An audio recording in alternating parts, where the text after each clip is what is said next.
In this video, we're going to cover elitism, power and control, and I'm going to be uncovering the secrets of the rich and powerful.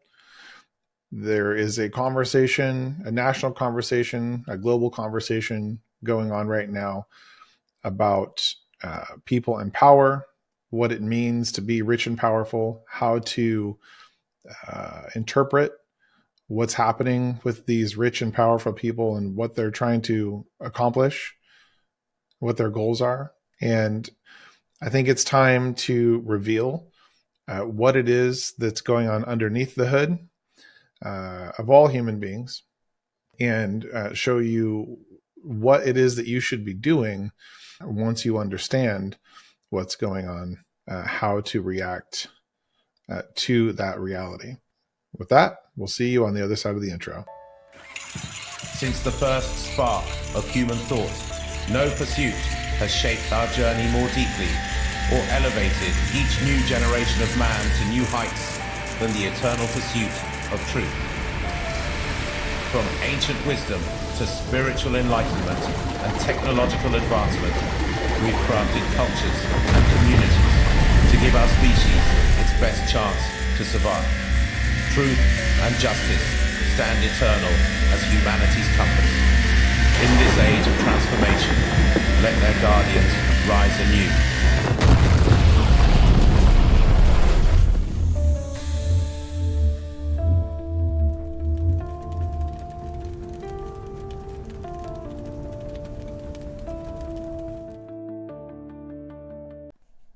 All right, so to show you guys what it means to deal with power and control, if you've had the opportunity to read books like The 48 Laws of Power by Robert Greene, or books on influence, how to win friends and influence people,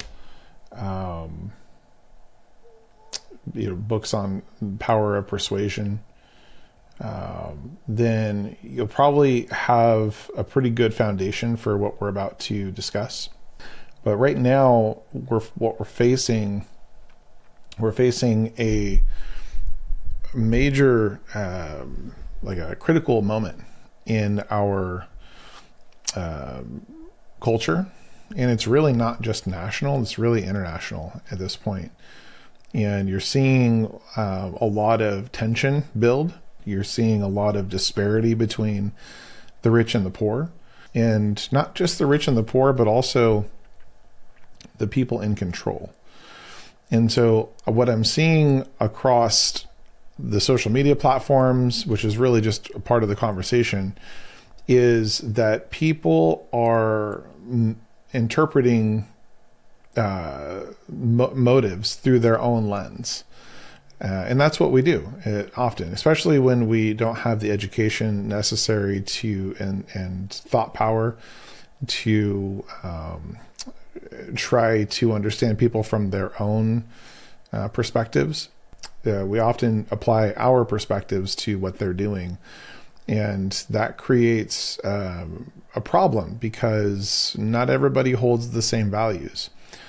In the future, I'll do a video on identity and how identity is formed, what it means to be, a person with an identity, how values influence behaviors, and how we attach our identities to things that are ephemeral, and how we can fix that.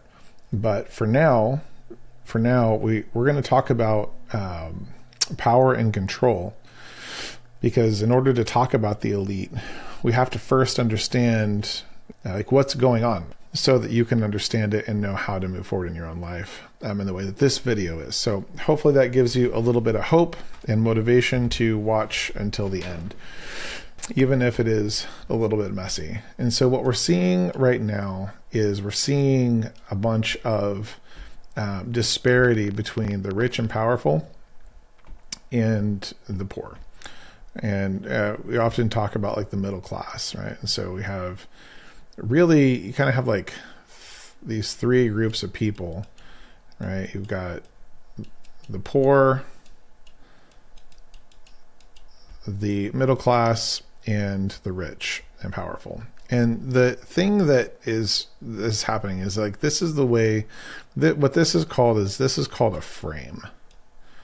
Okay, so this narrative that you've been taught, right, is you have the poor, you have the middle class, and then you have the rich and powerful. Okay. This is called a frame. Why? Because these are categories of people. And when we frame things, what we try to do in our mind is we try to categorize things. We try to understand what's going on in the world so that we personally can make better decisions about our future. And when, when you're one of the poor, right, when you can't put food on the table, you are feeling this pain daily, right? If you've ever heard of Maslow's hierarchy of needs, then, and you know anything about it, then you can understand what it means to exist in this space. You're basically trapped. And, being poor, really, to the point where you have like food insecurity, you can't take care of basic survival needs. You're trapped in really a lower form of thinking. You can't even explore higher level thinking because on a day-to-day basis, you're just focused on how to get your next meal. And then you have the middle class, what we would call the middle class. And these people they've got some skills and some capabilities, and they go work for other people, sometimes work for themselves, right? So a lot of small business owners, a lot of have their own little companies and things, they can feed themselves, they can provide for a family. This is kind of like status quo, right? This is kind of where this is where you get comfortable and you exist here, and you can exist here indefinitely. And then you have the rich and powerful. And, I have been fortunate to have existed in a space where we've made a lot of money, and I've had a lot of freedom. Not as much money as some, but enough to wake up every day and do what I want for a very long time. And not just that I had money, but I built systems that allowed me to earn money without having to do a whole lot of work. That's just the advantage of being in technology and then taking the risk on being a business owner. And so I've been somewhere in between, we'll say certainly statistically within the top 15% of like the economically, you could say maybe even the whole world as far as income. So I know what it means to exist somewhere in here. And I've also been very fortunate to have moved up in the ranks, like for example, in the United States military, and to have authority. And then again, as a deputy sheriff, simply by the nature of being a man, just in general, and not a small man, but also having combat training and real world experience in fighting people, right, fighting for their life. That in and of itself breeds a significant level of understanding. Studying the criminal psychology and then ultimately later, right, even consumer behavior. Right? When you start getting into a certain level of understanding or experience, you gain a level of understanding that's beyond what the average person understands, right? So if you've only been to high school and you've only ever worked one job, or you've had like just regular middle class jobs, then there's a reason why you don't really understand the mechanisms of power and control.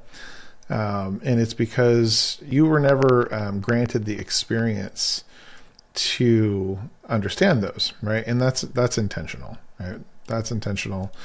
And so what we need to do in this video is we need to break you free from this categorization of people, because this isn't actually how these things work. These are what are called symptoms. Okay. These are symptoms of a bad system. And you've heard all sorts of things, certainly, that, the rich and powerful, it's because, they're smarter. They have they have a greater IQ, right? We can talk about that a little bit. And these people have low IQ, right? They're just too dumb. They'll never figure it out.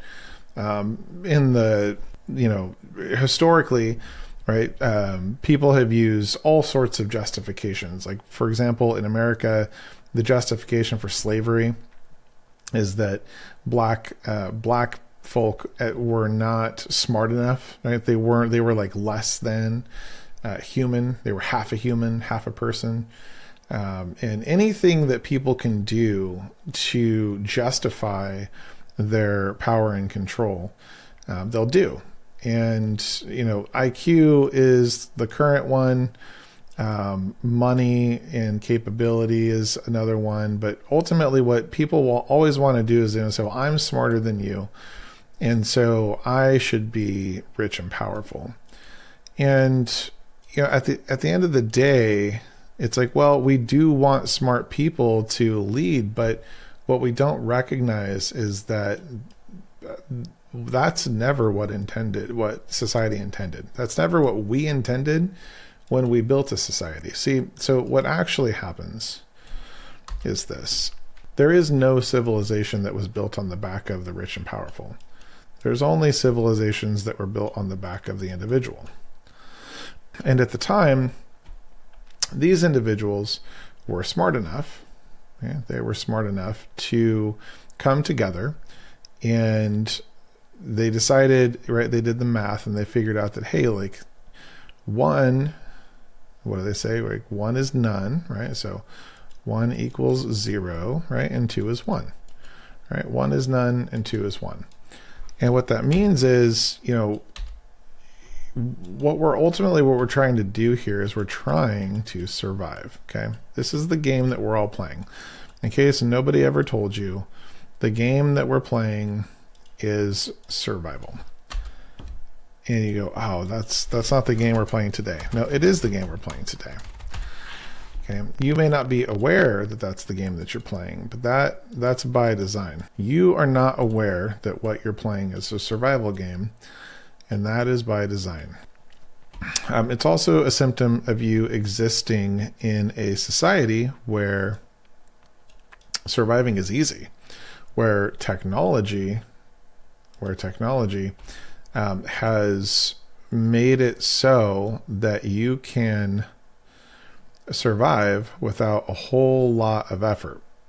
In fact, our technology allows such high levels of production, right, that we can provide for numerous people, and we can you can make so much money and so much. We won't use the term money. We'll use the term resources. You can accumulate so many resources as an individual as a result of how far we've advanced because of technology, that we can actually skim off the top of that, and we can give that to others who aren't performing as well or doing as well.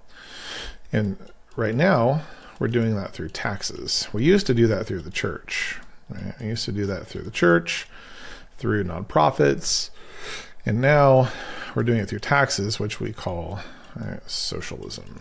Okay?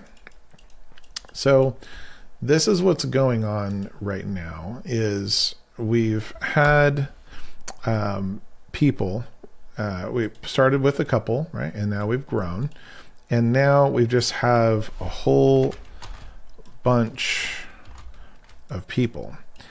And because we have so many people, when it was just down to a couple people, things were not very complicated. Like, everybody kind of knew that they were trying to survive.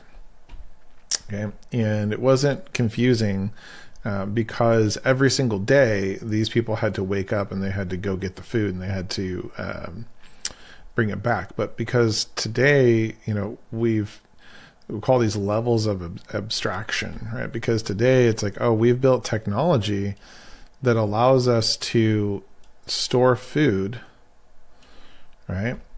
We'll say like, right, because we're able to, we'll just call this a marketplace. Okay, the market. Right? What happens is we have this issue where we've got this amnesia. Okay, amnesia.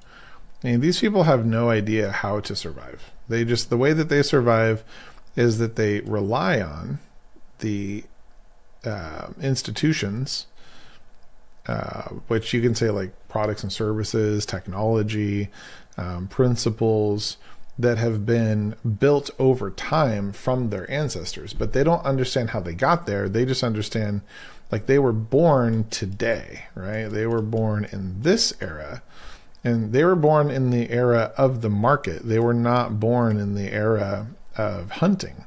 And so they don't know how to hunt. They don't even know what it means to hunt. They don't understand the difficulty of it.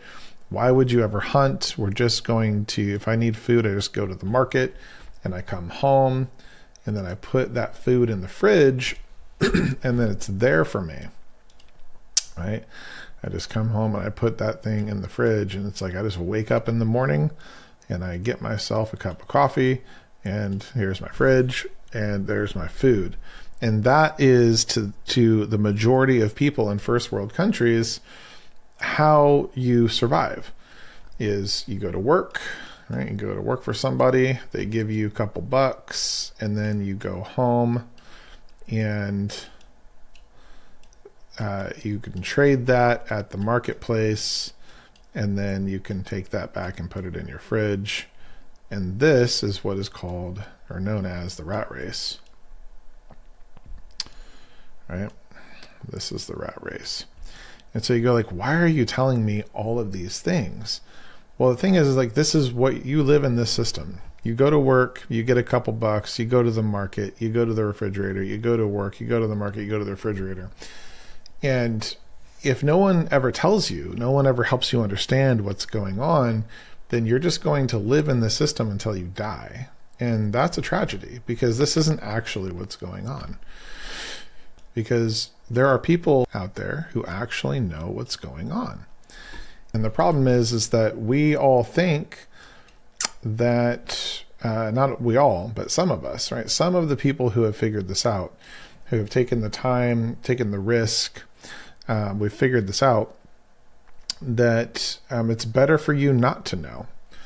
It's better for you not to know, because then we can take advantage of your ignorance, okay? And when you don't know what's going on, here's the thing. So you go like, well, you can't fool me, which is like so funny, because here's the truth. You're being fooled every day. We're all being fooled every day. But what I'm teaching you in this video is how to stop being fooled. So you are being fooled. And if you think that you're not ignorant, I promise you that you are. And you will be better off understanding that you are ignorant now than finding out the hard way later. So if this is the system that you operate in, it is out of pure ignorance, because if you understood what was actually going on, you would never do it this way. Okay. I mean, ultimately, at some level, we have to operate in this system, right? It's the money, it's the way that this works, that we do kind of have to operate here in some capacity. But if you think that society is built on dollars, you're wrong. If you think that your goal is to achieve dollars, you're wrong. And because you live in the space where you think that dollars are the most important thing, you will always be poor. You will always be lower middle class. You will never be elite. You will never have power and control, but you will always operate inside of the power and control of other people. But this video, again, our goal is to remove the veil so that you can understand that you are a rat in a cage running on a mouse wheel to power the institutions and ideas of other people. And if you want to get out of that, then you've got to start thinking differently about things. So let's jump into a little bit of psychology. Okay, so here's what's actually going on. What's actually going on is one day a couple guys were like, hey, let's not live alone, let's not kill each other, and let's start working together to build a society.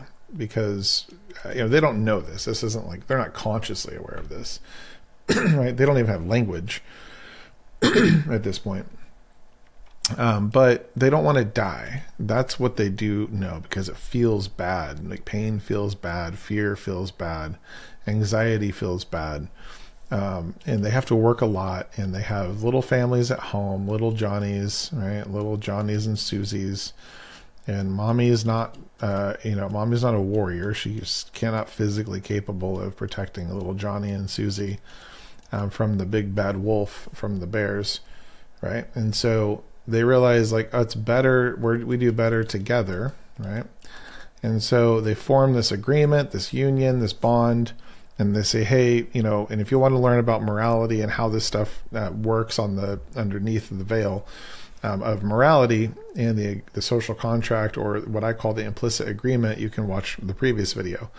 Okay, but they form this bond, they come to their implicit agreement, and from here they begin to apply their energy together, okay, towards the goal. And then their kids grow up, right? Their kids grow up, and then now this community just keeps on building and keeps on building.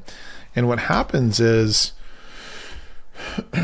every single person that we add to the ranks is a significant amount of time, energy, and effort applied towards the goal. Okay, we can call this a force multiplier. Okay, every person becomes a force multiplier.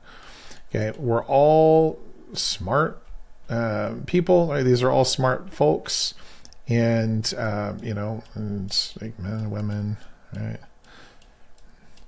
Okay, all smart folks, and we all have the same goal, or at least we're like generally smart.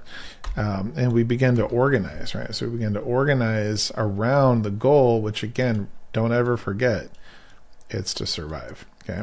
And I explain a lot of this in the previous videos about how, like the primal imperative and the encoding of DNA and all of that stuff. So if you want to learn more about that, just check out the previous videos.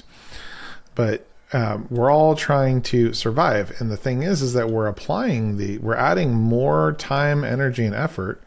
Okay, time, energy, and effort, right? So to this game. And when we all sacrifice a little bit, right? When we all sacrifice a little bit towards the goal of doing this together, of maintaining this community, then suddenly this new property emerges where life becomes way easier. Because what happens is like, okay, well, let's keep adding and let's keep adding. And we just keep adding people to the roll sheet. And what happens is it goes, okay, well, the thing is that in our community, we can now grow enough food. We don't need to have more hunters because we can bring back enough resources, okay, for everybody. Okay, we're going to call this a threshold. Okay, we have reached a threshold where we no longer need more people. We no longer need more time, energy, and effort applied to the same thing. Now we need, we just don't need it. So then what happens, right? So what happens is we start distilling down roles and responsibilities.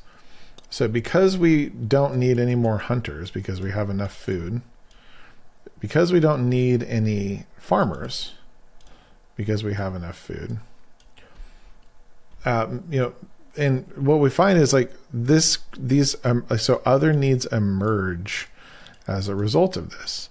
So now I go like, let's say that we achieved, okay, all of the hunting and all of the farming. We achieved it with these families. Okay, boom. So these families do all of our hunting and farming. Okay, now we have 2 more people that just got added to the role and to the society, to this community, and we go like, what are you going to do? Well, while they're busy hunting, while they're busy farming, maybe these people are building the homes of these people, right? So suddenly we have like whereas they would have had to have built their own home before, and then they would have had to have gone out and hunted. Now, Johnny and Susie over here can come over and build all of their homes or repair their homes, or maybe they can watch their kids while they go out and hunt. Maybe this guy, right, this guy is going to stay back and protect the community while they go and hunt. And this is how we get to the distillation of responsibilities. The thing to understand here, like for you, is that this isn't planned. This happens emergently. It means it happens without us needing to plan for it. It happens as a result of all of this time, energy, and effort being applied to the goal. It just happens naturally, because the bigger, like the more time, energy, and effort we applied towards eating,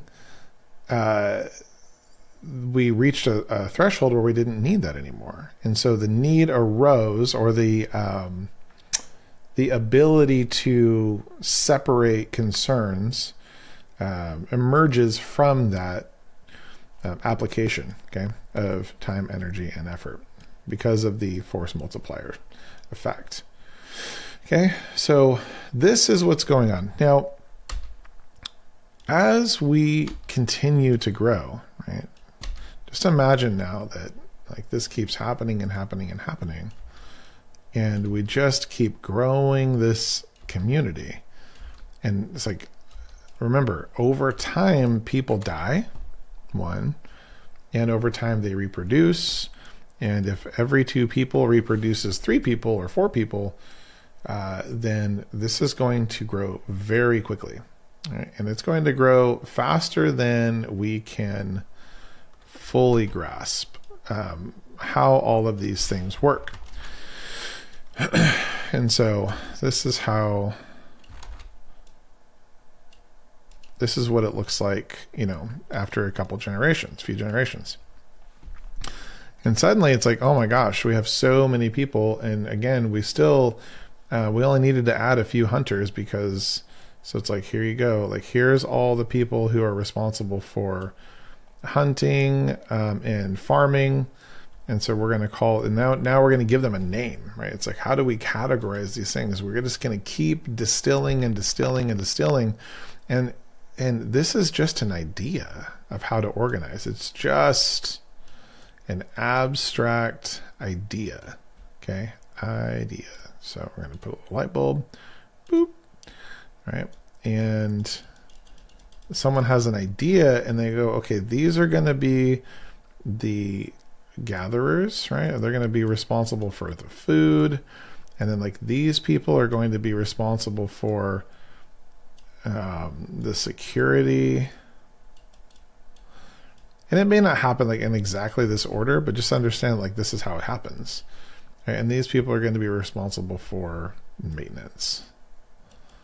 Okay. And so what happens is like, this is still the game. This is still, and it will always be, okay, until we solve our mortality issue, until we become more immortal and never die, and we don't need resources to survive, then this is always the game. Everything is built around this demand for survival. It's just that more time, energy, and effort is applied to the game. And so the way that you can think about it is that as more time, energy, and effort gets applied, you have to start organizing that time, energy, and effort around the responsibilities, because different needs emerge. And so the food gatherers don't necessarily, so now that we remember, people die, right? They originally, the parents of the food gatherers had a pretty good understanding of how to do maintenance, of how to do security. But what happens is their parents die, they're born into a system where they were food gatherers. And this is why you get families where their children would follow in the parents' path in their career field, because they have children and their children have children. And what happens is the food gatherers, they never learned how to do security. Okay. So they're very meek people. Okay. They don't have to fight the fight like the security people do. Okay. And the security people, they're always fighting the fight. They don't really understand like how to maintain things. Right. So why? Because they don't have to, because whatever they break, the maintenance people come and fix it. And whenever they're hungry, the food gatherers are there ready with their food. Okay. And so what happens is we have, this is called social amnesia. Okay. Social amnesia. It means over time, remember, time is the factor here because people die. If nobody died, then everyone would gain infinite knowledge. But because people die, you don't have time to gain infinite knowledge. And what we end up doing is we end up calling this idea of all of the things that we learn over time, we call this the collective consciousness. Okay. And what does that mean? What it means to have a collective consciousness is this. It means that every generation of people is building on top of the knowledge and understanding of the previous generation. And the knowledge that is spread across all of society is the collective consciousness. What that means is, like, let's say, at one point someone was like, hey, I'm going to build the will. And they're like, so they build the will. And it's like, wow. And then the next generation's like, hey, I was born into a society where there are wills. And so I'm going to use that to build a cart, right? Cart. And then it's like, hey, I can put like different things here. And so the next generation's like, hey, I'm going to turn that into a carriage, right? We're going to put a little horse. Let me get rid of this. Remember, distillation of responsibilities, ideas. All right, so I'm going to build this carriage and I'm going to put a horse on it, right? There you go, horse. Okay, cool. And put a little person here, all right? And then the next generation's like, well, what if we could just get it to move on its own? And then they just like build a car. Okay, and what you've experienced here is the symptom of a growing collective consciousness, meaning an entire generation was born into an era where there were wheels. Okay, an entire generation was then built on top of that, and the next generation was born into the context or environment where there were carts, and then that generation built on top of that, and then their kids were born into a generation where there were buggies and so on and so forth until you get to cars. And this is what it means to have the collective consciousness, is that you are born into a certain level of knowledge and then you build upon that knowledge, and this continues. Okay. So that is what it means to have the collective consciousness.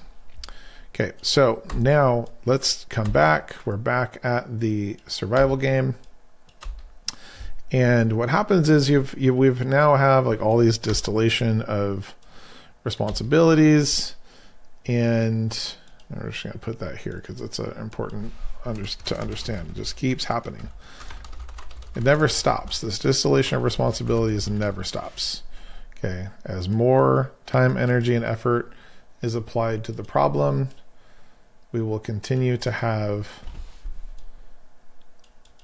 a distillation of responsibilities, and then we will organize them. Okay, this is called, the distillation of responsibilities is called critical thinking. Okay, critical thinking. It means that you take something and you break it down into smaller pieces so that you can understand more about it or how it works, and then putting it back in or reorganizing is called creative thinking. Okay, it's where you take many things, put them together, and then you form something new out of that. Sometimes that is categorizing things.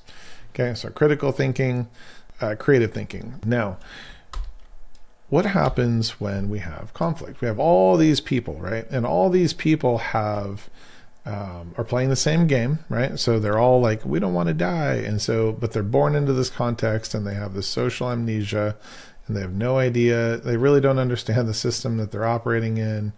And so they're just like, tell me what to do because I really don't understand. And so, you know, their parents are like, hey, you know, you survive by gathering food. You survive by being security. You survive by doing maintenance. And this is kind of like the old way. This is what the technology allowed. The food gatherers don't understand security. The security practitioners don't understand food gathering, and so on and so forth. Now we have this amnesia. And what happens is the conflict starts building, right? I mean, conflict has been happening already. Right? Conflict, if you've ever been married, you know that conflict happens like just by people living together because you don't have all the same values. But whenever people stop understanding each other, conflict really starts arising. Especially across like language, right? Language, that is a big one. And trade, right? So language, trade. But really language is a major area where you have to speak the same language and you have to have a common meaning underneath each word, so that when you're doing trade, the language you're using means the same thing. Big piece. That's why in the US we have all these cultural issues because we allow people to speak different languages. And like in commerce, like, you know, if they're at home speaking a language is whatever. But because the world speaks different languages, we have trouble trading because different things mean different things. We'd all be a lot better off. We could solve a lot of the world's conflict by just adopting one language, all speaking that language and making sure that we all clearly defined all of the terms within that language. So back to this idea, right? So as conflict starts arising, what happens is everybody's like, hey, we're all still playing this survival game, right? We're all still playing this survival game, and I am the most important piece of my survival. Like, to me, if like me not dying is more important than you not dying, but they all kind of understand that they're doing better together. And the problem is that the food gatherers don't understand how to protect themselves, and the people who can protect themselves and others don't understand food gathering. And so now you have this like interdependency. Okay, this is called interdependence.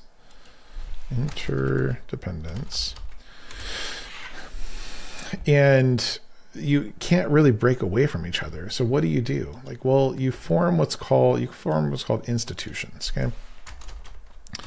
And institutions are basically codified, agreed upon principles, rules that we're all going to abide by because of these conflicts arise. Another way to say arise is to say emerge.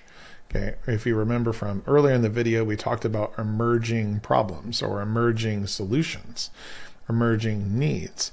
Okay, so everything that we're doing, everything that's happening here, this is not like some accident. This happens naturally. It will always happen this way. It will never not happen this way. And it is all because we are operating in what's called a self-organizing system.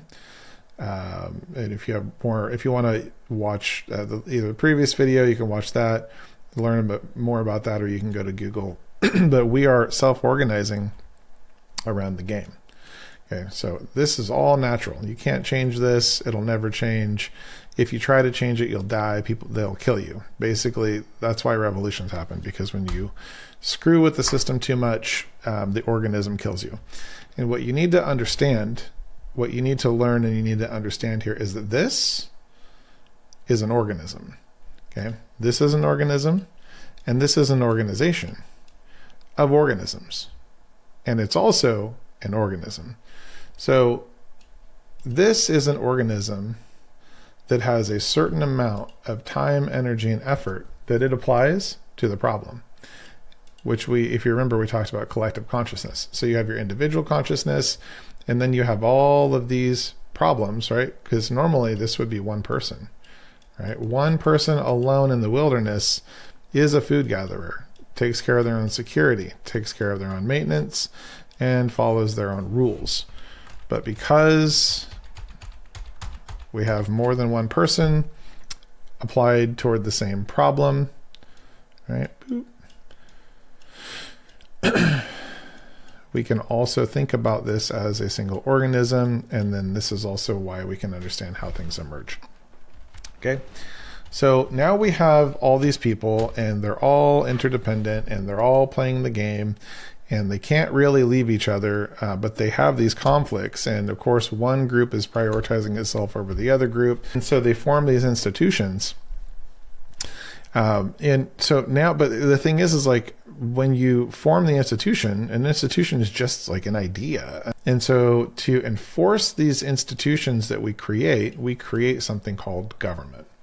Okay. And so now we're going to take institutions, and we're going to add a little box around that. So now we have the institutions, and we're going to replace this is called the government. And the way to think about the government is to think about it in terms of a service. Okay. Right now, the problem is we've conflated this idea that the government is the institution. It's not. The government is effectively its own separate organization of people. It's just like another block here of people providing a service, and then the service that they provide is to enforce the institution. And what happens is everyone else, okay, so government over here, and we're just kind of like a nice big black box, right? Here. So the government has to have the ability to enforce the institution, or at least the rules on behalf of the institutions that you've created. Right? All these people have created. And so what they do is everyone delegates. Okay, the food gatherers go, we don't know how to defend ourselves. The security goes, we don't know how to gather food. The maintenance people go, we don't know how to do maintenance. We could learn, we have the capacity, but we don't know how to do it because we were born into this context. Okay, and so they delegate they say, government, you group of people, okay, we're going to call you the government, but you group of people have the responsibility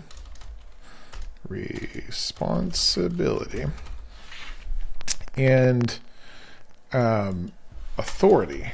Okay, we also have to delegate you the authority to enforce the rules on our behalf. Okay. And so everyone's great. It's a big win, right? They take the W. It's all good because they're like, sweet. Now somebody is managing the emerging problems that happen as we grow. So the institutions allow this to continue to get bigger and bigger and bigger. If you did not have the institutions, then you could only grow this to a certain point. And if you didn't, remember back to language, okay? So if you don't have language, then you can't have institutions, okay? So because we were able to form a language and we were able to communicate effectively, we were able to form institutions, and then we needed to enforce those institutions. And so we formed a group of people, and we're calling them the government, and we're giving them the responsibility and authority to enforce those institutions. And now that's unique. that's unique because typically the food gatherers, like if they were mad at the security people, like how would they fight? Like they don't really know how to fight. So they're getting pitchforks, right? And they're bringing their batons and AR-15s and attack dogs and all of that. Maintenance people, same thing, right? So like, and they're incentivized not to go to war with each other because they kind of need each other, right? And so now we have the government, and they're very unique in that we give them the responsibility and authority to enforce the institutions. But again, time, right? Time is not our friend. So it is our friend in some ways, right? Yin yang. In some ways it's not, because what happens is this whole generation of people, right, who remember how this got here, right? They die. They're gone. And then their kids grow up and they take over, right? And so now we have a new generation of people who are born into, they're born into a world where they don't have the responsibility or authority to enforce the institutions that are keeping them safe. And so now we have a heightened level of ignorance. Okay. Even these people, even the security, remember, I was a cop, so I have very, very good understanding of how this works. Even the security people don't fully grasp what's going on over here. And in fact, these people have lots of time. They have a lot of power, and because they're born into a generation where this is where the power is at, okay, this is where people who want power flock to. Okay? And so this gets us into a couple different things. Okay? One, it all started with a person, and then two people. And these two people were equally working towards the goal. But the problem is that we had to create, like, this things happen, just naturally happen. They emerge, right? And then we have to distill these responsibilities. And so we have to create language, and then we have to build institutions, and then we have to enforce those institutions. And now, because people die and we just can't know everything generation to generation, we forget. We have social amnesia.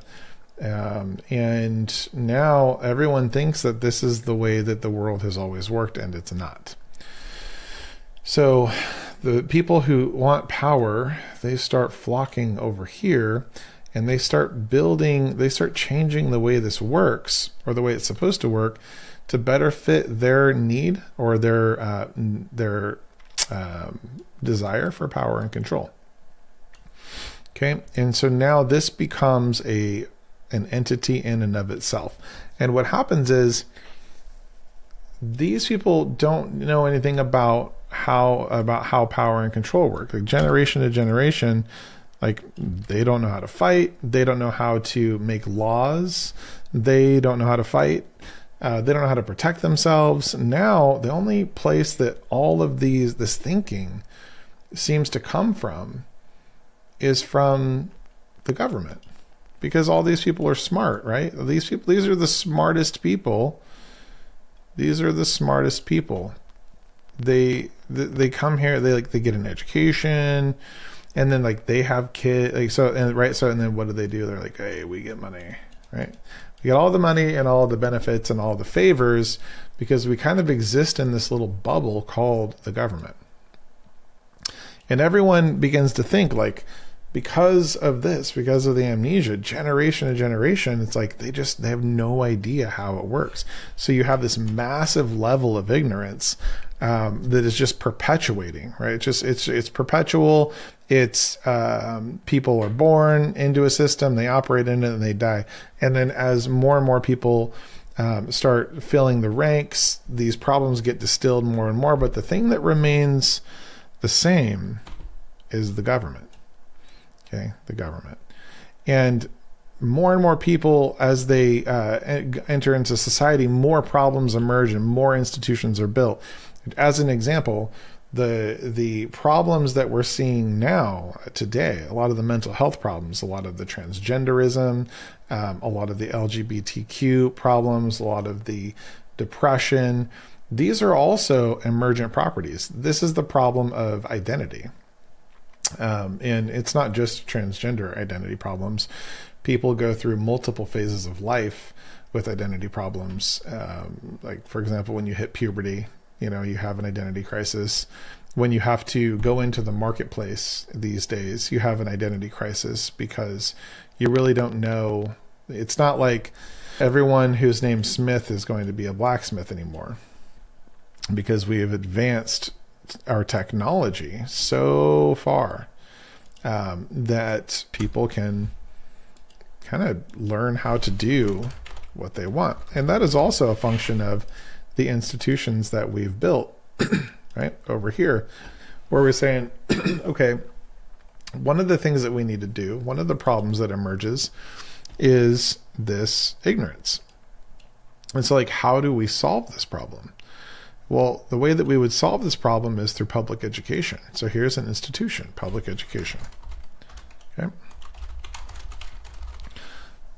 We're saying, hey, folks over in the government, our kids, they want to do other things, and the need is emerging. So we need you to, like, help educate. I don't want my kid to have less of an advantage than Joe Blow's kid over there. And so you need to, we're going to form this institution, that we're going to put you in charge of it. Right. And so these people over here, but the problem is, like, they're already, like, they're like, hey, we're in power, like, we're right. Because why? Because all the people who sought power and control ended up over here. This is where they wanted to live. This is where they wanted to exist. And so now everything that we hand to them becomes how they justify their existence. And it's not just that we're giving them, it's not just that, like, they're servants and that we're giving them roles and tasks. It's that they're elitists and that they are better than us because they're smarter than us, because we don't know how to solve these problems and they do. And they think it's because of them, but in reality, it's because we're all playing this game together, and everybody has already forgotten because people die and there's just not enough time to learn all of the things about how reality works for most people.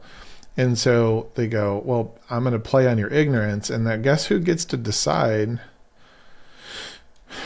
what gets learned and what doesn't? The people in the government. Okay.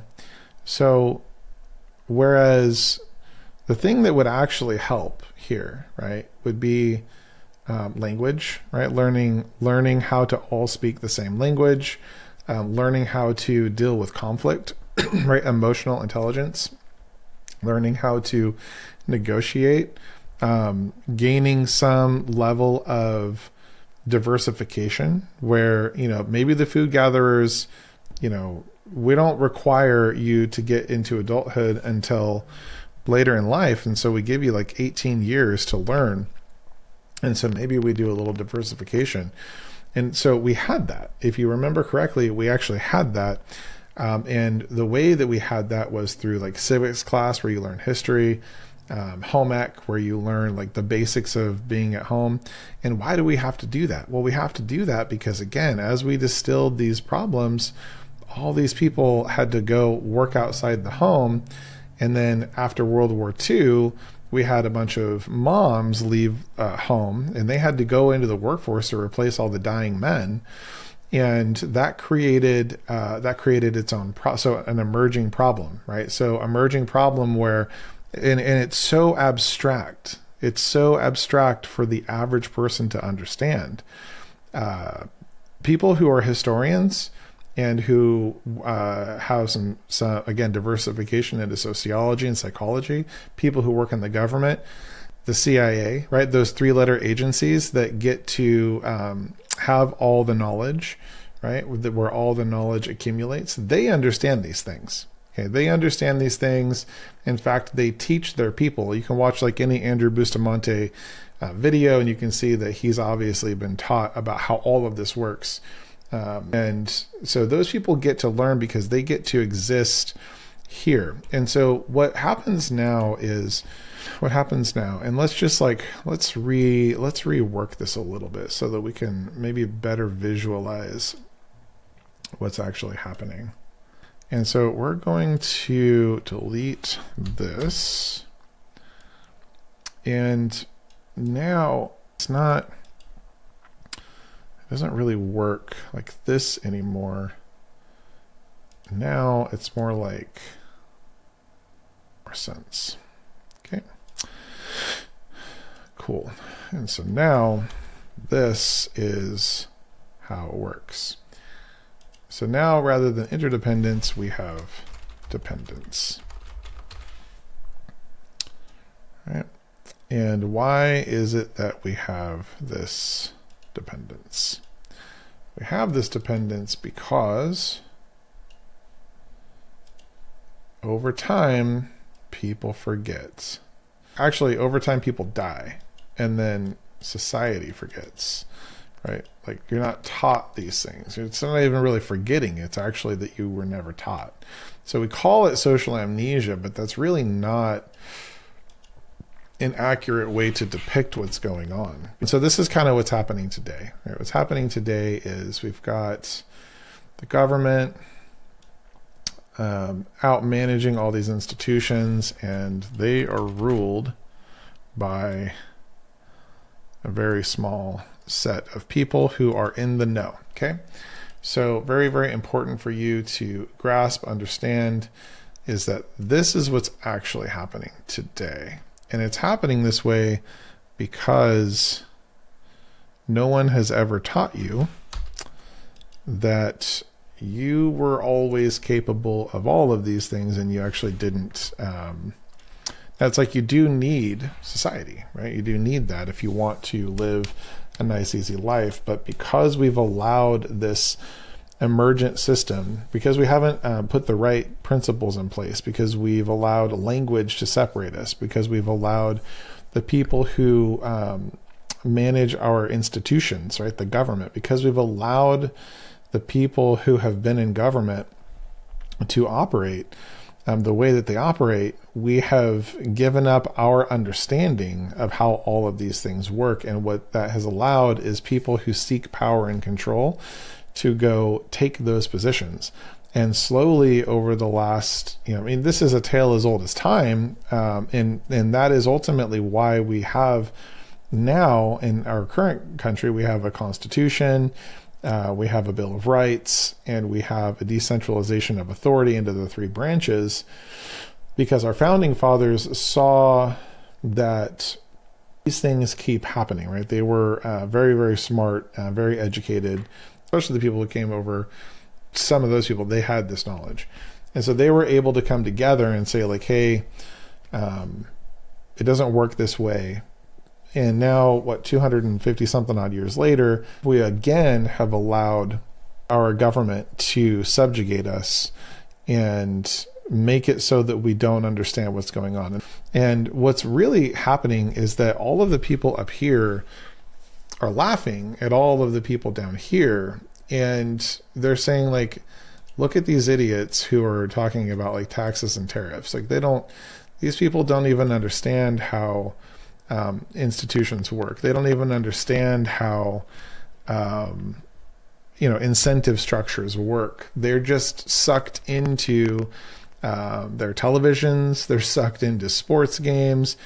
We are operating under, if you remember Caesar's bread and games, right? Give them bread and games and keep them distracted, because the truth is that at this point in time, the mass majority of everyone in America are idiots. They're low IQ or mid IQ, and that's a symptom. Okay, it's not. People say like, "Oh, I think it's DNA. We think it's this." And it's like, well, actually, it's a symptom. And when we get into the idea of identity, when we get into that video, I'll explain to you how that works, how using your critical thinking and creative thinking, and learning, reading books and educating yourself, and then coming up with new ideas, how that improves your IQ. But just know that, like, because, if you're 30 years old, if you're 40 years old, as an example, and you weren't taught these things, if you weren't taught the foundational knowledge necessary to understand what I'm telling you today, if you don't already know what I'm telling you today, then you've lacked the fundamental building blocks that would have given you a higher IQ. So you could have started early on. The institution, okay, could have recognized a long time ago, not even just recognized, it could have implemented the education necessary to help you build a much higher IQ. But if you're here operating on like a 80 to 110 level IQ, that's a result of this failing you. Okay, that's a result of these people. Okay, intentionally. Okay, we got to understand, intentionally. This is not like, these guys have been in power for like 30 to 50 years now. Okay, because they built the institutions around, they built the government systems around themselves to protect themselves, to justify their existence because of power and control. And so you say, like, well, Charles, how, like, but these aren't the only people. There's also like these super rich and wealthy people. And it doesn't really have anything to do with the government. Like, they own companies and stuff. And it's like, this is true. Like, we just watched Mark Zuckerberg come out and explain how the government was coercing, right? Remember, so using the responsibility and authority that was granted them to manage the institution, they were using coercion to get Mark Zuckerberg and Facebook to do what they wanted them to do.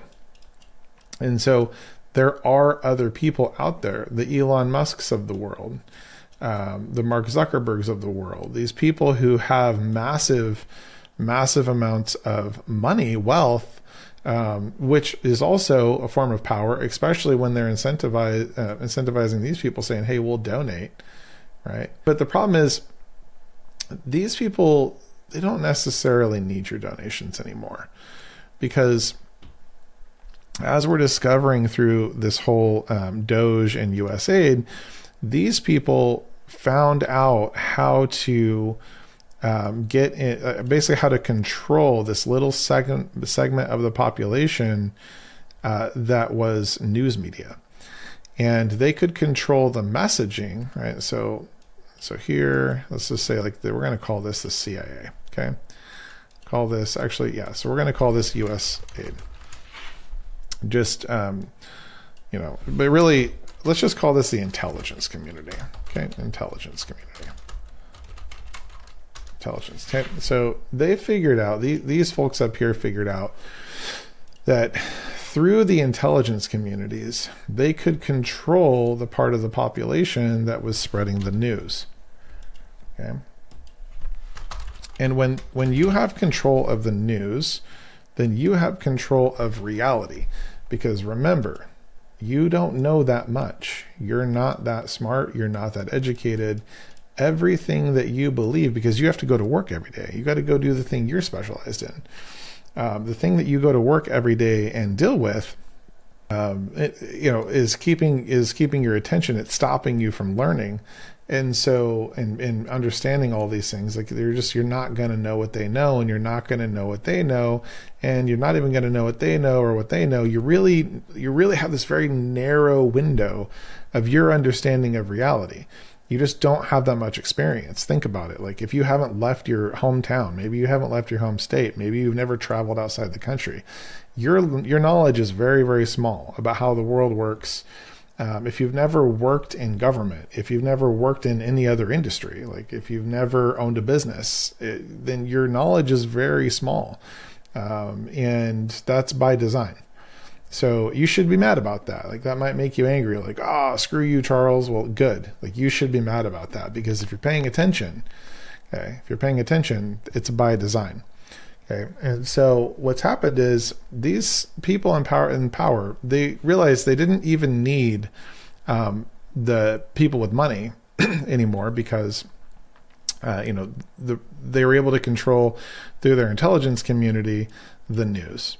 Okay, and so now the news actually became what's called an agent of the government. Okay, that's the official name. Like when we worked in law enforcement, if we ever used a person for our own bidding, and they were not in an official capacity, okay, like they were considered what's called an agent of the government. Okay. So this could be like informants, as an example, would have been considered an agent of the government if we were incentivizing them to help. Okay. So the news became an agent of the government. And so now it's like, well, now you actually have the news up here in this kind of functional sort of way. Okay. And let's remove this. Okay. These are back to being the food gatherers.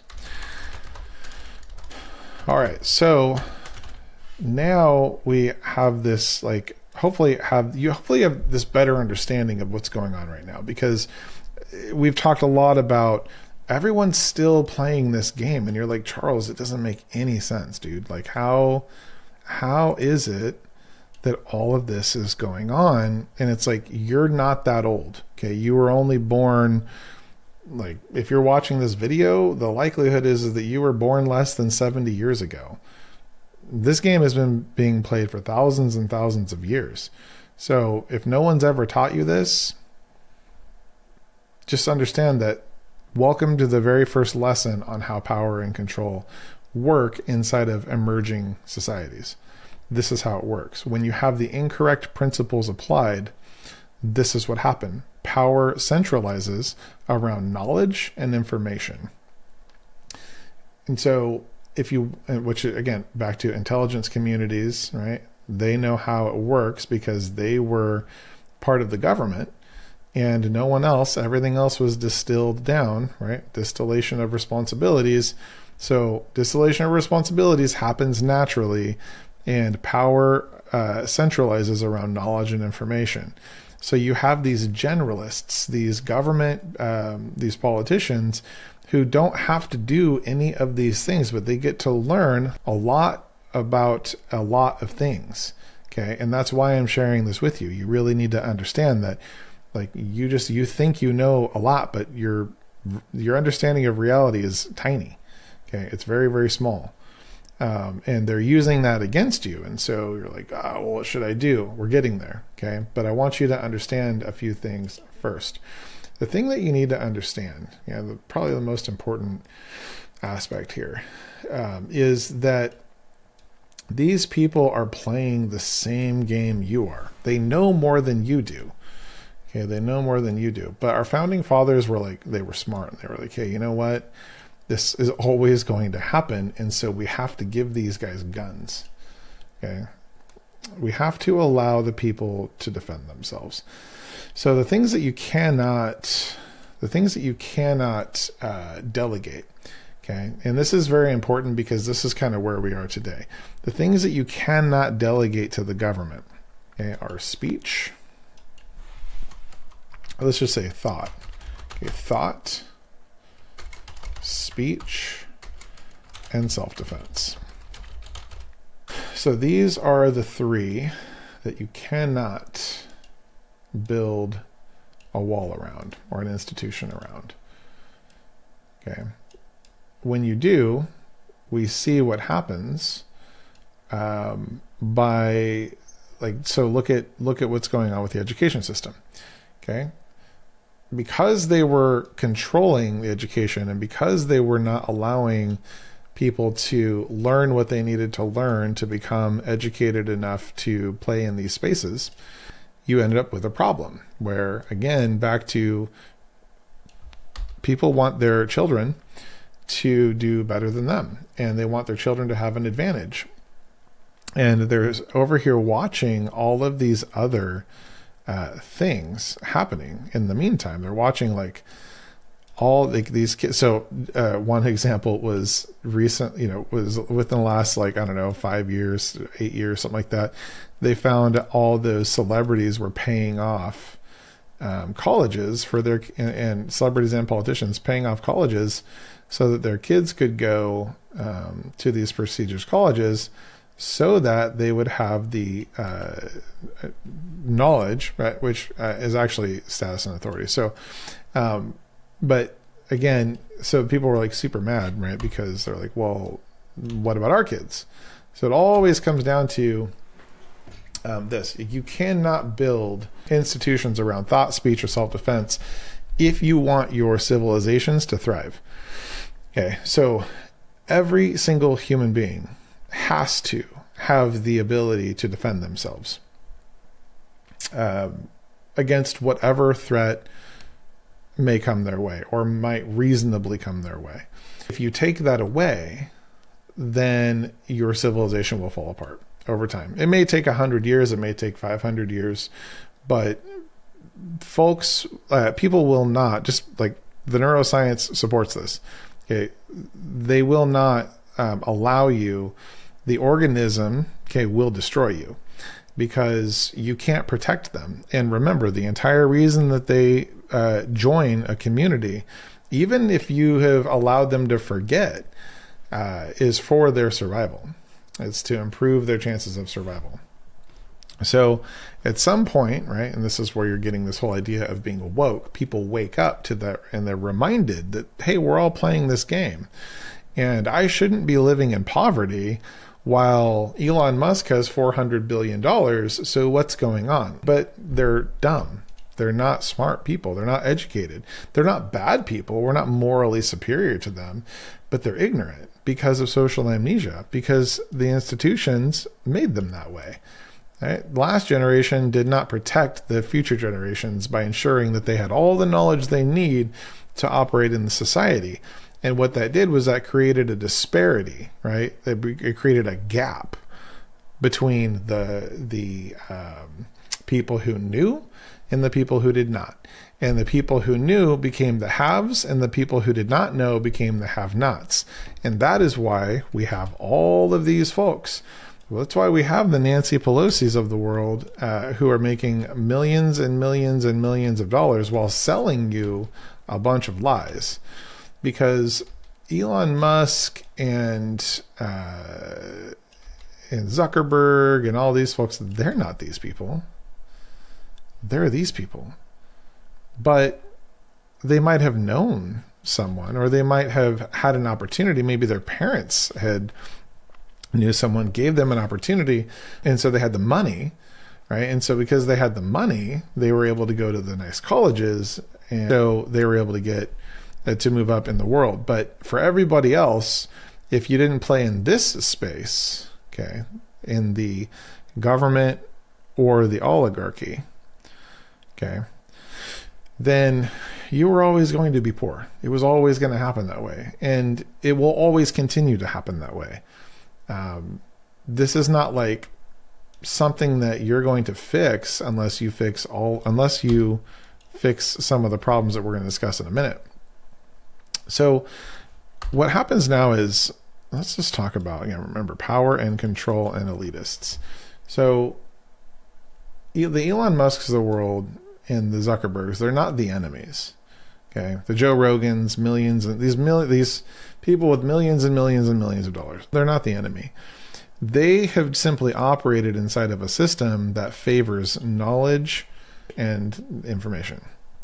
So, and as they got more knowledge and more money, they got access to more information. So they have built upon that.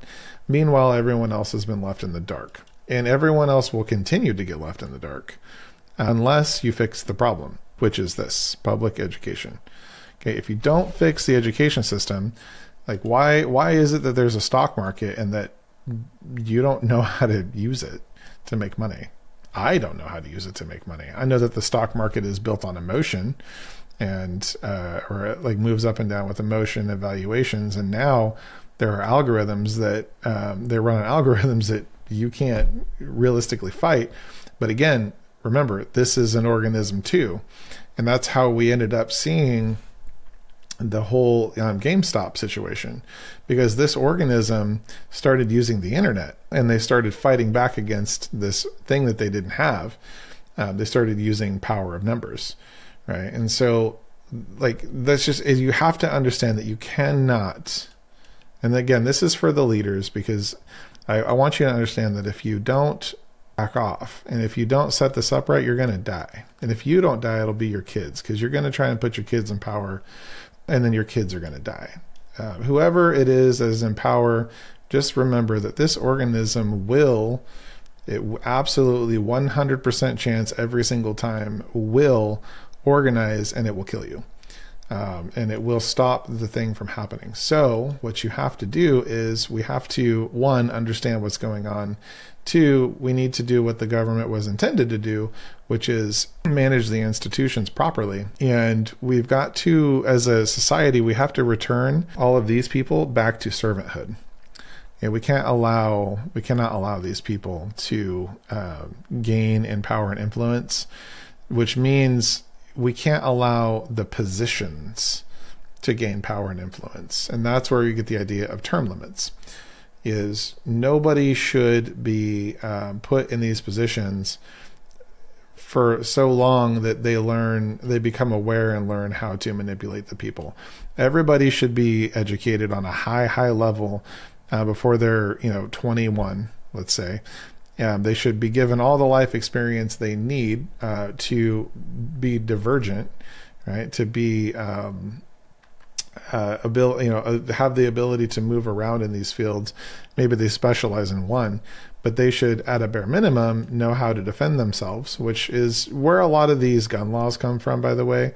So a lot of the gun laws are really just a way of trying to beat the culture. These folks here are trying to destroy the culture of you understanding how to defend yourself. Okay, so they use like fancy words like common sense gun laws, and there are common sense gun laws, but they, like, for example, like training, right? Everyone should be, again, trained how to use them, and they used to train you in school how to use guns and how to do how to be fit, how to use guns, and how to fight. Like wrestling is one of those.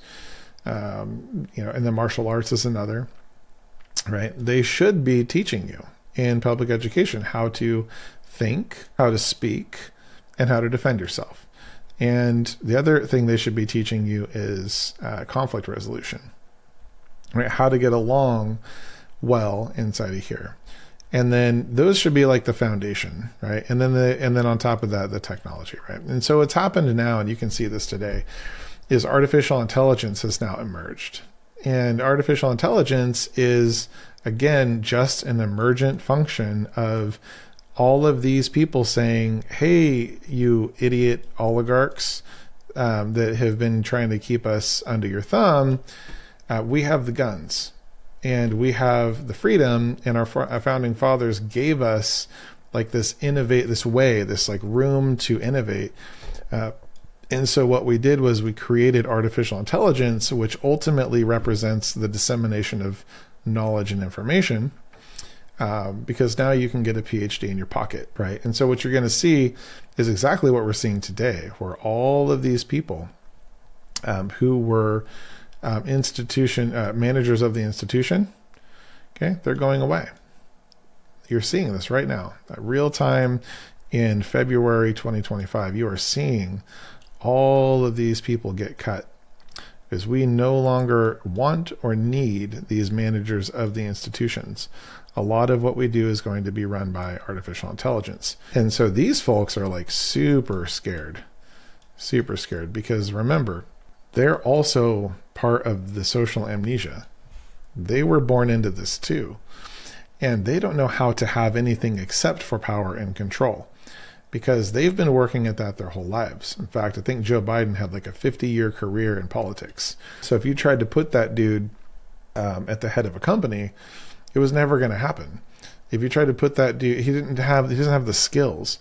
Hillary Clinton was known as being one of the most like rude, ruthless people in dealing with her staff. That's why they can't run companies. Trump, like he's got some skills. as far as like dealing with people and companies, but he doesn't know how to be anything other than in power and control. I think that he represents part of this movement, and enough people in the United States thought the same thing, and now it's also happening around the world. So what's happening right now is we are going to see a lot of this like structure start falling apart, all because of the dissemination of knowledge and information. And that's what you should fight for. You should absolutely, you were given guns. Okay. Like one of the things we need to think about in terms of elitism and power and control is when we talk about self-defense, like you can talk about it in the immediate where, you know, someone is trying to break into your home and kill you, or you're out and about and someone tries to rob you. But self-defense also can deal with the idea that people are trying to control you. And in this instance, people are trying to control the institutions that govern you. And they're not allowing you, or they're not doing their duty to ensure that by the time you go into the marketplace, you have enough understanding to navigate these things. A lot of people have no idea like how to vote. They don't know why they should vote. They don't understand the importance of their vote.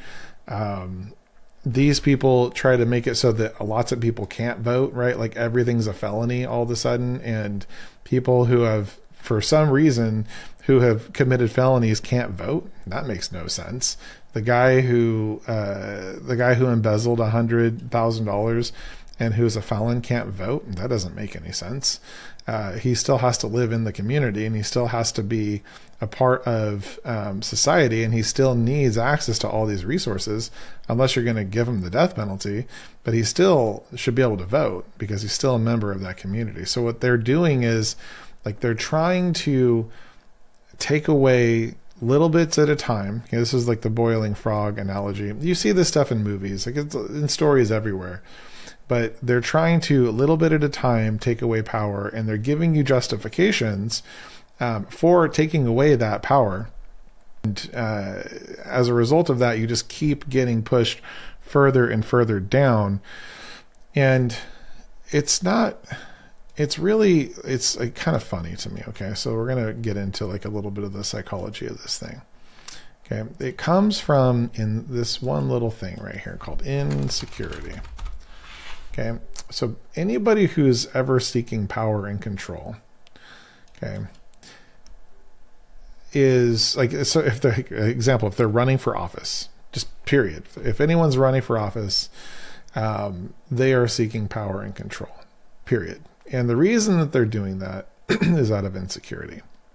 Is what's really going on. What I want you to do when you're thinking, I told you I was going to give you the secret, right? The secret to the rich and powerful. And the secret to the rich and powerful is that they are highly, highly insecure individuals. They have some like knowledge and skills, but ultimately the reason that they strive, the reason that they want more and more money, more power, more influence, more control, is because they're insecure on the inside. And they know, they don't necessarily understand what's going on, but they know that if they can get into power, into positions of power, like if they can make it up here, that they're safe, and that maybe even their kids are more safe, right? And so that is the motivate, like this right here, boop. This is the motivating factor. Okay, this right here is the motivating factor for everybody who is seeking. It's actually everybody. So everybody here, all of this is happening. In fact, all of human behavior arises out of insecurity. Why? Because you're going to die.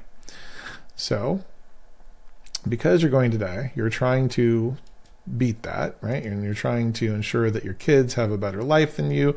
We use all sorts of different words and sayings and phrases, but ultimately it all comes down to this. And the way you can think about this is this, like one way I like to think about people whenever they're trying to express power, control, and exert authority or whatever, if I want to think about how to gain leverage over somebody, the way that I do it is I think about them when they're lying in bed all alone at night by themselves, and they're curled up in the fetal position in bed, And the question is, what are they worried about? What are they worried about? And the truth is that everybody's worried about the same thing. Okay, we call them different things. Like, for example, these people up here, they call it status. Okay, status. Status and status and power. Okay, so these people are status and power. You could say status and control. Okay, so these people up here are like, they think about status and power. These people also, they're status seekers. Okay, and then these people down here are money seekers, because they don't even know, they have like no idea what's going on. They're like, we just need more money, and they're like, give us money, and that's how you get welfare and all these other systems that are rather than like educating people and helping them become like good, like knowledgeable. They're like, we just need money, because again, they're at the bottom of Maslow's hierarchy of needs. All they can think about is like, they're not bad people.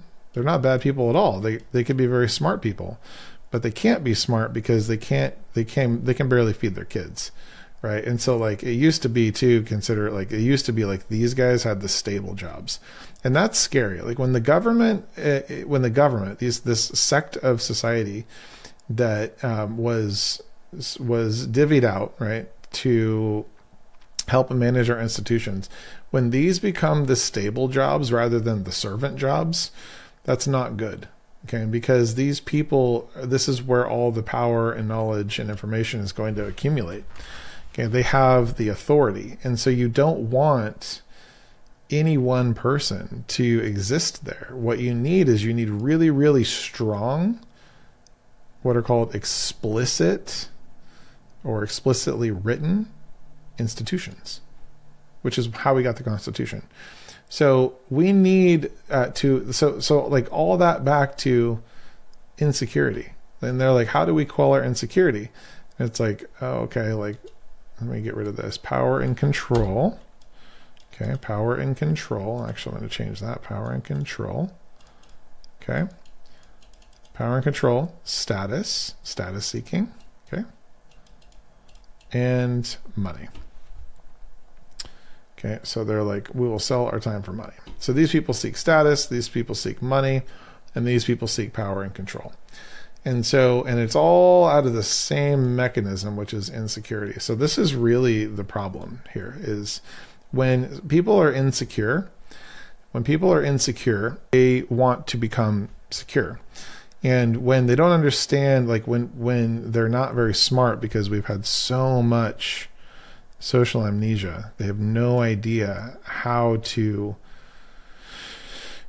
psychology is only like 100 and something years old. When they have no idea how to confront these problems, these are the only way that they know how to feel secure, is by getting more money, getting rich, seeking status, or achieving power and control. And these are the coping mechanisms that we're using to quell our insecurities. And that is all because we've forgotten that the entire reason that it is actually this whole organism that provides security. Like, you don't have to fight bears every day, right? You don't have to go hunt every day, right? You live next door to someone who doesn't try and kill you and take your things.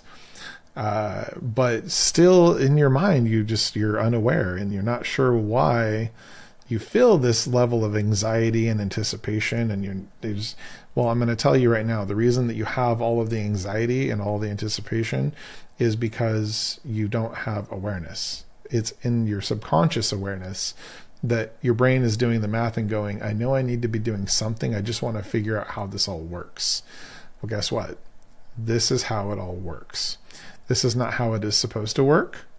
Unfortunately, we have some bad principles going on here where we've allowed people to achieve power and control when they shouldn't have power and control. The institution should have power and control. We should have people who govern and enforce the institutions, but knowledge and information should never centralize here. They should always be. So Jordan Peterson, who I'm a fan of, said this a while back. He said that it's possible that the dissemination of information, or access to social media is the way that he put it, could be detrimental to humanity. And even though I'm a fan of his and love his work, I think that in this particular instance, he's completely wrong. It is definitely not the dissemination of information or the decentralization of knowledge and power that is the problem. It is that we have allowed this spectrum of knowledge and of information and we've allowed people to be up here when we should have all grown together. Everybody here should have the same level of foundational knowledge to operate in society and to gain a very similar amount of wealth and understand how to gain that wealth if they want it. And it shouldn't be left to parents who were also not taught by their parents how to navigate, because then other people's parents who were taught or did figure it out teach their kids. And again, that's how this happens. So it is the institution of public education that has to be responsible for teaching all of our kids how to use the same language. You cannot have people speaking different languages in the marketplace. It's a trust issue. Everything comes down to trust.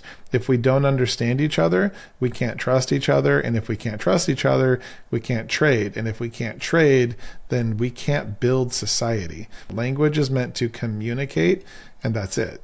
It's meant to communicate so that we can build society. That's evolutionary biology.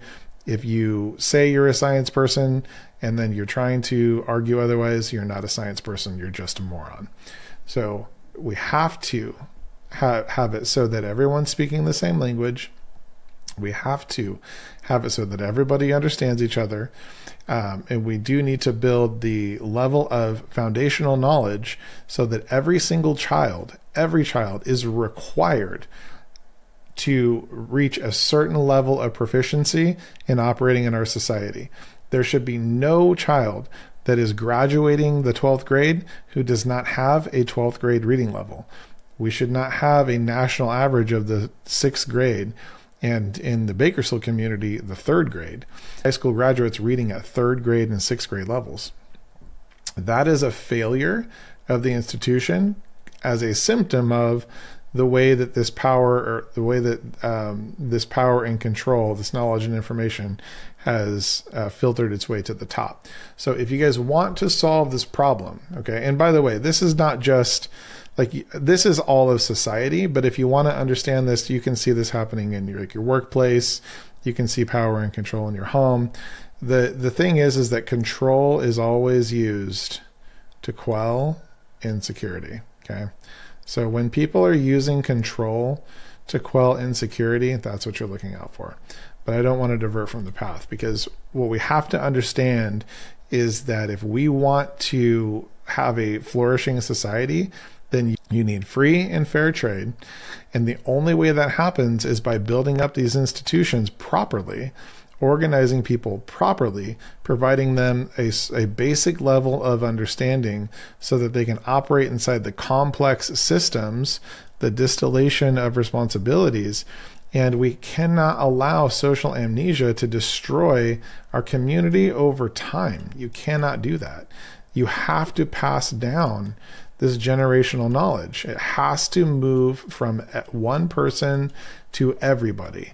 And it has to happen at a very even pace. And if you are aware of these things, then you can make it happen. Artificial intelligence is likely to help us get there.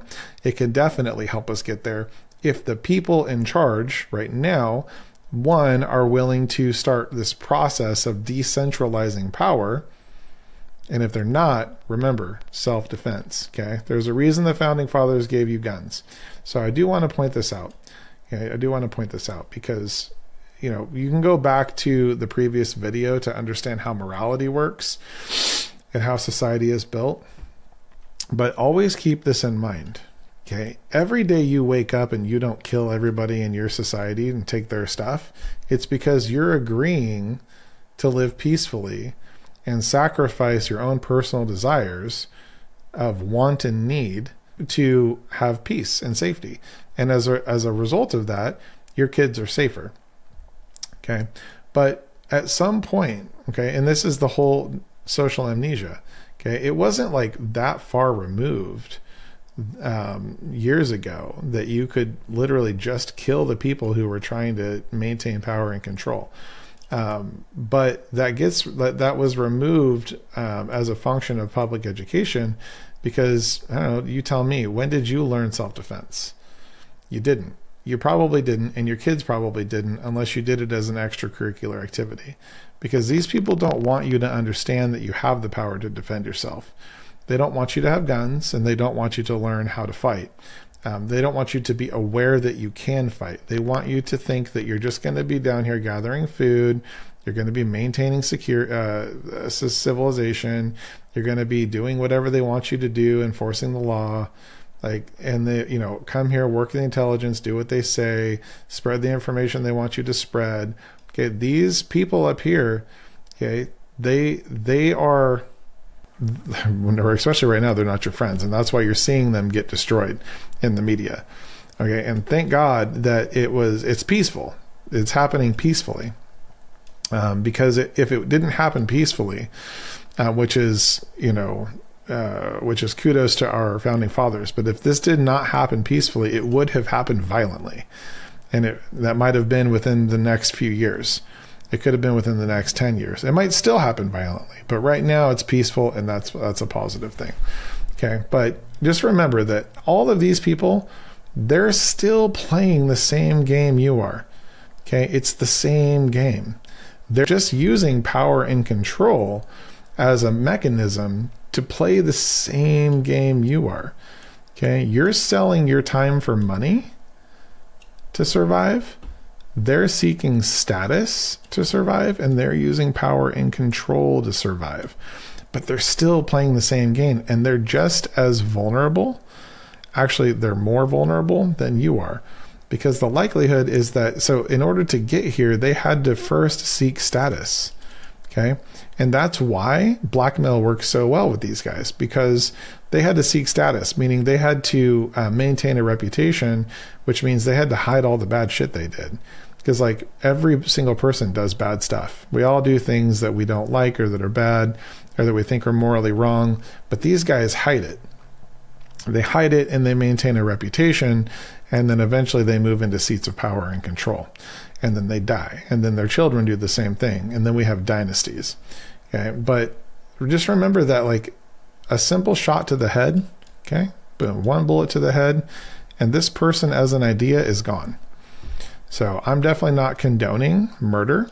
And I definitely don't think that we should go there if we don't have to.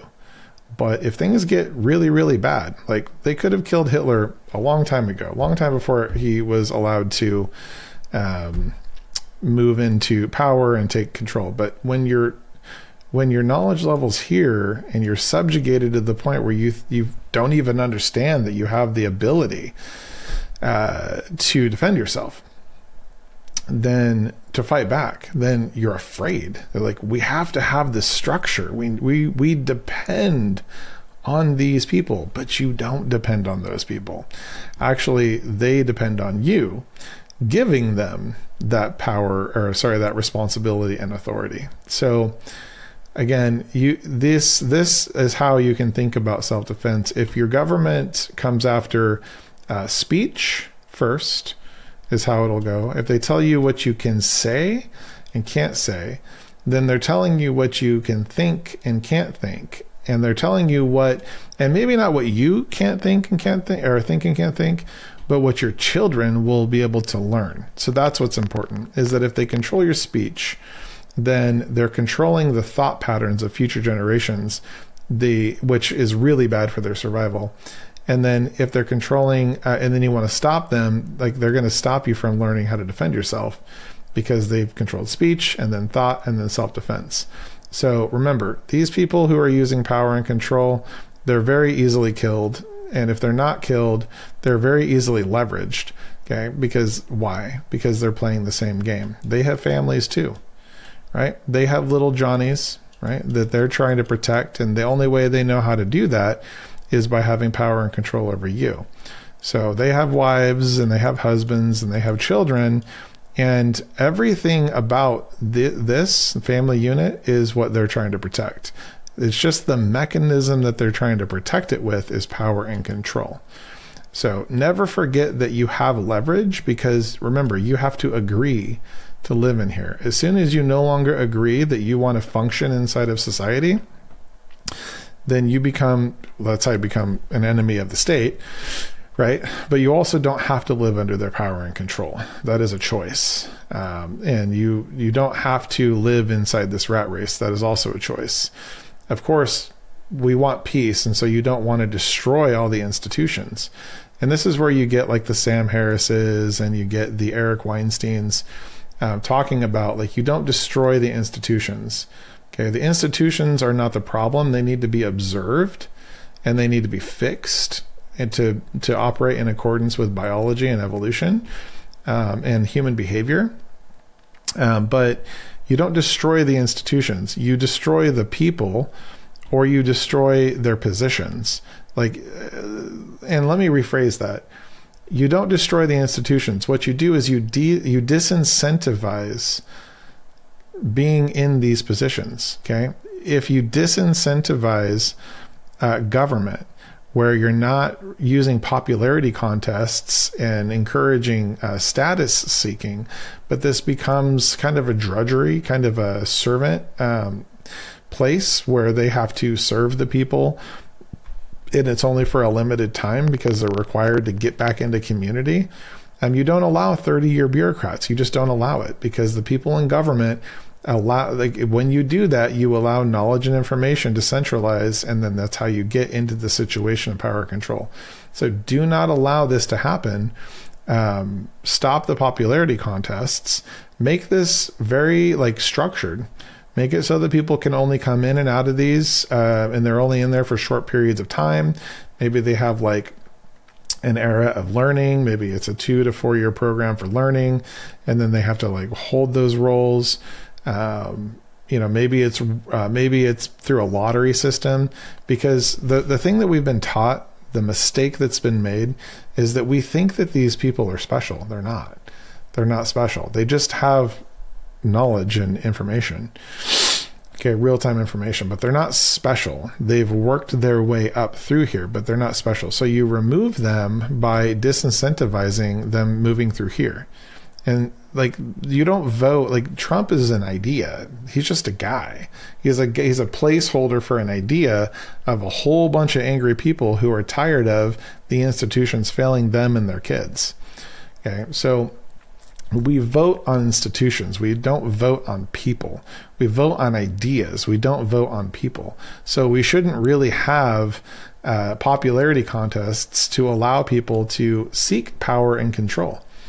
We could use a lottery system as an example to put people here, and they can be very limited in their capability and capacity, because at this point in time, everything can be run through documents and decision trees, right? Now, yeah, do you need strong leaders? Well, no, actually what you need is strong institutions. Do you need inspiration? Well, no. If you taught everybody the basics from the beginning, they would all have the self-confidence to operate interdependently rather than dependently, right? So we have to change this back to interdependence, and we have to move, okay, interdependence. And what we've got to do is we have to move these people into more of a servant mindset for these people. Okay, these are servants. Okay, they are servants of the people. They are not the rich and powerful. They are not the elites. They're not the all-knowing. They're mostly the useful, they call them the useful idiots, right? This is where you go to do a job for a little while, and everybody who actually produces in the world, they're the ones who get the power. they already have the power, right? We're empowering them through knowledge and information because it's decentralized. And this is servitude. This is not the place that you want to go because you feel like you're going to be rewarded with a higher level of security. Okay, so this is interdependence. And this, yeah, so servitude. Okay, and now you don't need this. You don't need this theater. You don't need these people who are seeking power and control because they're doing what they're supposed to, which is facilitating all of this. And these people are producing, and free trade and fair trade are all happening properly because all of the institutions are working as they're supposed to. And, you know, a lot of people try to represent this different ways. This is not communism. This is not socialism. This is how civilization has to function based on how the human mind works, based on how the human body works, based on how civilizations come together in the first place, so that we can all continue to play the survival game better. Okay? So with that, I will leave you to it. This was a very long video. If you stuck all the way through it, good on you. If you guys have questions, comments, leave them below. If you liked this video and it provided value, then please subscribe to the channel. That helps me, and it also signals to me that you guys are finding this these lessons and seminars useful. And then if you're interested in like the general knowledge, again, you can find a lot of this in my book, The Architecture of Awareness. With that, guys, thanks for watching, and we'll see you in the next video.